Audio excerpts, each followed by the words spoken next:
ang makita sa isa-usang taong Diyos nun? Ato makita, number 1, naningkamot nga adunay maayong relasyon sa Ginoo o sa ubang mga tao. Muna ang mga mapakita nato, mga manifestation na nagkinabuhi ako sa katao na Diyos nun, nagkinabuhi ang matao kabangan sa Ginoo. Aduna siya ay kalinaw, muna na be found to be in peace. Adunay maayong relasyon sa Ginoo o uban ng mga tao. Kaya dili tanang Kristohanon nga malinawon, Kristohanon nga naay kontra, wala ko ayo no. Kristohanon nga naay mga kagugot, naay mga quarrels between silingan to silingan, nagbubol mga Kristohanon. Right?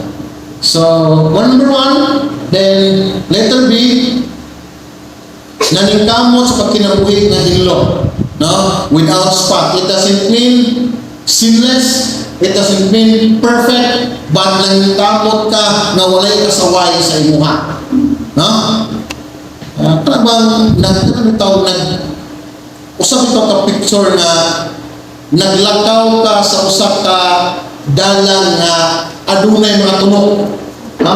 Kung nakatuan mo, naka-testing mo o manginhas o niya na yung mga tuyong sa amo din na tuyong tujong na na yung mga tuyong tujong kanang itong naningkamot ka na dili ka matunog na kaya di mo gili ka yan kining mga tunog di ba? Kita mo na ang without spot meaning kinabuhi ka nga hinlo wala kasaway sa imuha maningkamot ka ikatulo letter C kita mga ito, naningkamot ka na dili mahimong salawayon at ubangan sa Ginoo. Blameless. No? So, kining tulong ka mga butang, mo ni pagpakita, under nini kinabuhi ka nga Diyos nun. Mo ni pamakita, as we wait for His return, muna ang dapat nato pagabuhaton. Ito ha, not only kinabuhi ng Diyos nun, kundi kinabuhi nga adunay pagpamalandong. No, verse 15. Pinumdumin ninyo atong Ginoo nga hatag pa o kay gayunan ngadto sa mga tao aron sila maluwas. Mao kini ang hinungdan nga wala pa siya mobalik.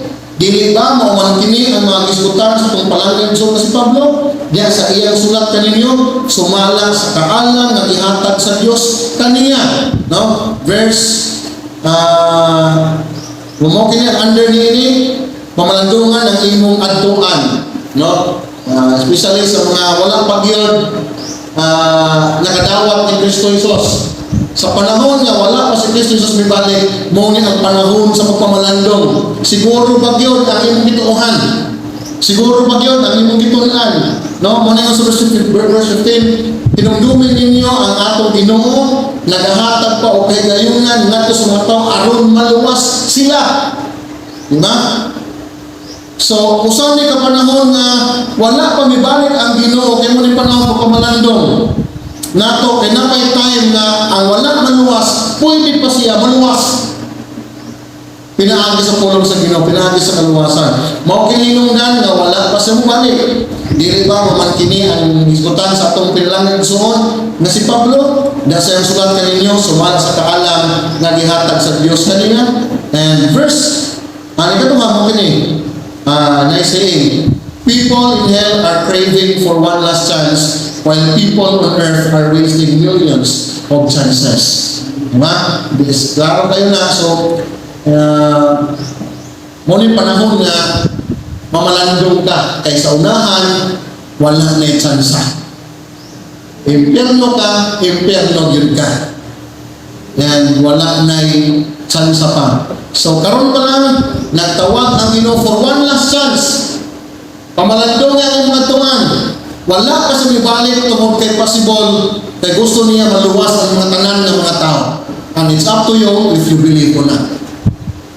Then, number 2, pamalandong niya ang imong gituuhan.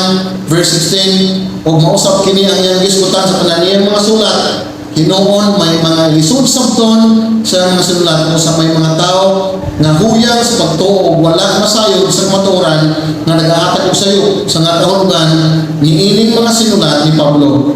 ugma o usab kini ang ilang gibuhat sa uban nga bahin sa kasulatan, busa sila mismo ang nagadala og kalaglagan sa ilang kaugalingon. So it reminds us sa imong gituohan karon, sakto ba na or dili. But we know na kining sulat ni Apostol Pablo ay Pedro, ning sulat dili kanato, sakto kini, tinuod kini, ug unsa man ang iyang giingon dinhi sa maabot na panahon mo balik si Jesus, it will surely come.